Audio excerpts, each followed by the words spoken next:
kay Norman Mangusin or aka Francis Leo Antonio Marcos. At kanino talaga yung Legrand? May record naman yung property management, kung sino yung nag-acquire nun. So, syempre ayoko maging hearsay versus they say and kung ano-ano. Nakakulong ako ay talaga naman ang pinagsakluban ako ng langit at lupa. Ultimo ho yung kasosyo kong si Bernard yung dati, na ngayon ay wanted na. Ako ho'y tinalikuran. Naibenta ho niya yung aking Legrand. Ako ho ang nagpagawa ng Legrand 35th floor. 240 million ho yung ginastos ko dyan sa interior design. Nasa akin ho lahat ng resibo, lahat ng biniling simento, kortina, kontrata ng mga cabinet, lahat ho. Carpet, aircon, chandelier, ay 240 million ho ang gastos. Sabi ni Bobot, bobo ka talaga Bobot. Yung property katulad ng Legrand pare, ako nagpagawa ng lahat, nasa akin lahat ng resibo. At pumirma si Bernard doon sa admin na darating yung kanyang co-owner. Okay, may pinirmahan siya sa akin na yung Legrand, happy kami, ako ang bahala sa interior which is hundreds of million. Nasa akin ang kontrata nung gumawa ng Legrand, 280 million. 240 million ho yung ginastos ko dyan. 280 million. 240 million ho yung ginastos ko dyan. 280 million. Nasa akin, hawak ko. Pati resibo, nakapangalan lahat sa akin. Di ba? Ngayon yung kasing Legrand, nakapangalan nyo sa kumpanya. Nung nakulong ako, pinalitan ako as part of the board. Gumawa sila ng sarili nilang board. Binenta ng kumpanya. Come on, I could not see any logic in there. Hindi ba dati may utang sa'yo yun? Sino? Si Bernard Shaw. Hindi naman question yung pera sa amin dalawa. Hindi naman question yung amin dalawa yun eh. Kumbaga, hindi na namin pinag-uusapan yan pagka-pera. Nung panahon kasi na yun, mayroon siya sa akin 250 million. So, syempre ayoko maging hearsay versus they say and kung ano-ano. Pero sa statement na yan, wala akong utang sa tao na ang name is Francis Leo Marcos or Norman Mangusin.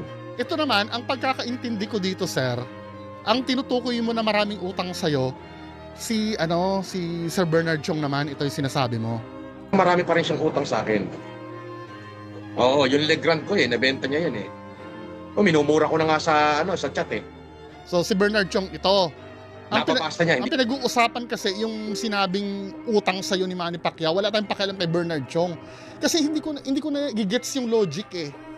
Ang palalabasin mo ngayon, si Sir Bernard Chong yung may utang sa'yo.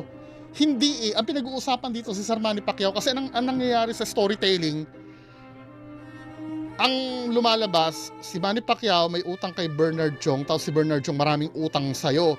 Therefore, si Manny Pacquiao lahat ang may utang sa'yo. Hindi. Yung business ni Bernard Chong at ni Manny Pacquiao, sa kanila lang yon. Ang business mo, yung utang ni Bernard Chong di umano sa'yo. Kasi parang ganun yung napipick up ko dito eh. Correct me if I'm wrong ha. Ang pinagkakalat niya na maraming utang si Bernard Chong, therefore, si Manny Pacquiao may utang kay Bernard Chong, tapos si Bernard Chong may utang sa'yo, therefore, may utang si Manny Pacquiao sa'yo. Parang ganun kasi ang nangyayari. Hindi naman sumasagot. Yung opisina ko, yung Legrand Tower 2, nabenta niya yun. Naibenta ho niya yung aking Legrand. Ako ho ang nagpagawa ng Legrand 35th floor.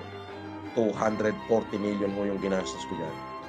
Yung property, katulad ng Legrand pare, ako nagpagawa ng lahat. Nasa akin lahat ng resibo. At pumirma ng kontrata nung gumawa ng Legrand, 280 million. Nasa akin, hawak ko. Binibenta ko to guys, binibenta ko ha. Kasi sobrang laki para sa akin. Ayan, nakita nyo na to? Ayan. 360 to guys, 360 view. Ito yung kwarto ng aking videographer. This is your room, right? Pero syempre lilipat kami. So, ayan. That's Makati view, Ortigas. Let's open the window. Woo! Look at that! Yeah, baby! Yan ang 35th floor. 35th, ito yung penthouse. Okay, dito sa Secret. Marami ko hawak na dokumento. So lahat na sinabi ko, totoo yun. Walang hindi rin totoo. Now, yan ay lumipas na at hindi naman ako nagpapakalat niyan eh. Balita ako naman bayad na. Yun naman pala eh. Ito hindi ko nagiget. Sa'yo, totoo ka mong may utang sa'yo, pero balita mo ba? Paano? Ba't nakikibalita ka lang? Eh, sa'yo may utang. Come on, I could not see any logic in there. Di ba? Sa'yo may utang. Tapos sabi mo, balita mo, bayad na. Dapat, hindi balita, dapat makukonfirm mo, oo, bayad na sa akin. Kaya ito yung, ang naiintindihan ko nga eh, si Manny Pacquiao may utang kay Bernard Chong, si Bernard Chong may utang sa'yo, therefore, yung utang ni Manny Pacquiao ay sa'yo na. Parang ganon. Hindi naman ako nagpapakalat niyan. So naghahanap sila ng kakampi. O dapat sila makasuhan dahil sila ang nagpapakalat ng mga ganyan. Yun lang yun. Magago. Na talagang ito ngayon ay tinatrabaho. Si Norman Mangusin na nagpapanggap na trilyonaryo. Eh sinasabi niya ho rito kasi, eto tignan nyo. Boss, ano masasabi mo sa interview niya kay Pacquiao? Eh, pakilabos ka nila. Kung ano yung binitawan ko salita noon, totoo yun.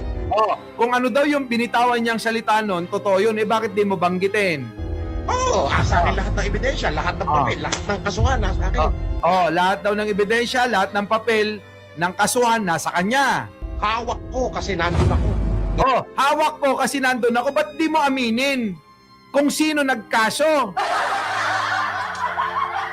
Di ba? Hindi niya masabi kung sino nagkaso kasi.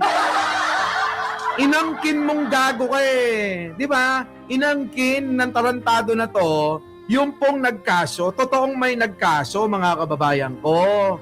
Kasi nga po, may umutang. Oo. Umutang, mga kababayan, si Manny Pacquiao sa isang tao. Hindi po siya. Hindi siya yung inutangan. Kung hindi, inaangkin lang. Di ba? Inaangkin mo, hindi naman iyo kasi. Yan ang napapala mo ngayon. Angking ka ng angkin, hindi naman pala sa'yo. Trilyonaryo ka ng trilyonaryo. Nasaan ang pera mo? Norman, tatay gutom. Norman, see you there. Norman, patay gutom. Maraya! Ito na po ang sinasabi ni Kulaong ng mga gusgusin.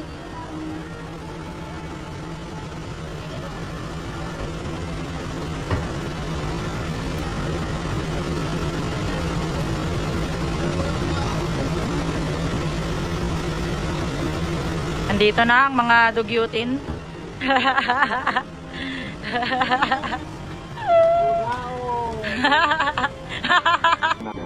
Magbibideo daw ang mga Lopez sa susunod pagkikita. Gawin kamo nila. Huwag na kamo silang huwag na kamo daw puro sila kahambugan.